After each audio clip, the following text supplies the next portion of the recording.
কাল বলেছিলাম না টিফিনে কি দেব, তাই আজ সকাল সকাল চলে এলাম সেই টিফিন বানানোর ভিডিওটা নিয়ে।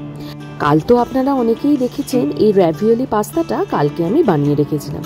যেহেতু ফ্রিজে ছিল, একটু ঠান্ডা আর শক্ত হয়ে রয়েছে, সেই জন্য যে সসটা আমি বানাবো সেটাতে কিছুক্ষণ হলেও এটাকে একটুখানি ফোটাতে হবে, নইলে জাস্ট একটা সস বানিয়ে টস করে নিলেই হবে যদি ফ্রেশ বানানো হয়।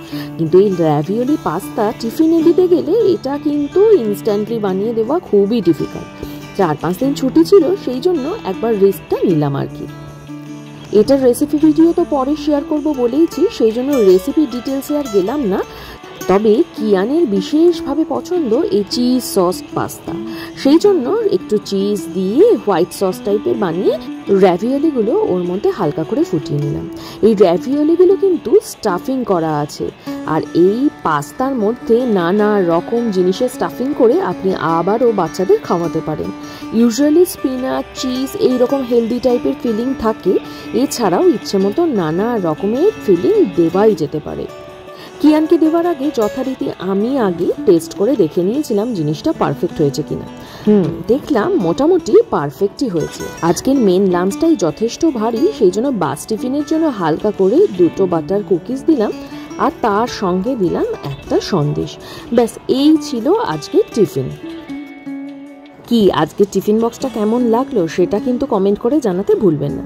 টিফিন বক্সটা একদম রেডি, এবার সেটা চলে গেল ব্যাগের মধ্যে, আর এবার যথারীতি সকালের খাবার দাবার রেডি করার পালা। আজকে সকালের খাবারটাও একদম সিম্পল, আর তার সঙ্গে বৃষ্টি কমে রোদ উঠেছে, সেই জন্য থালাতেও রোদ এসে পড়েছে। যথারীতি আমার 1 কাপ গ্রিন টি, আর কিয়ানের জন্য আজকে ডাল ভাত আর ডিম সেদ্ধ। এই নিয়ে চললাম ওপরে দেখতে মহারাজ কি করছেন। ও বাবা, স্যার তো আজকে একদম রেডি। আমি নিচে যাওয়ার আগে ওর চানের জলটা রেডি করে যাই। আজকে ও উঠে নিজের কাজ একদম নিজে করে ফেলেছে, সঙ্গে জামা ঠামা পরে চুল টুল নিজে আঁচড়ে একদম রেডি। কখন যে বড় হয়ে যাচ্ছে ছেলেটা বুঝতেই পারছি না। স্কুলে যাওয়ার আগে ওর নিজের কিছু ডিউটি আছে, যেমন বিছানা তোলা, এখন সেইটাও ও সেরে নিল। স্কুলের টাইম হয়ে গেছে, টোটোতে আমরা উঠে পড়েছি। আমার বাড়ি থেকে বাস স্ট্যান্ডটা বেশ কিছুটা যেতে হয়, সেই জন্য এই টোটো করেই আমাদের রেগুলার যাওয়া আসা করতে হয়। এতদিন বাদে স্কুলে যাচ্ছ, কেমন লাগছে তোমার? ভালো নাকি অতটাও ভালো না?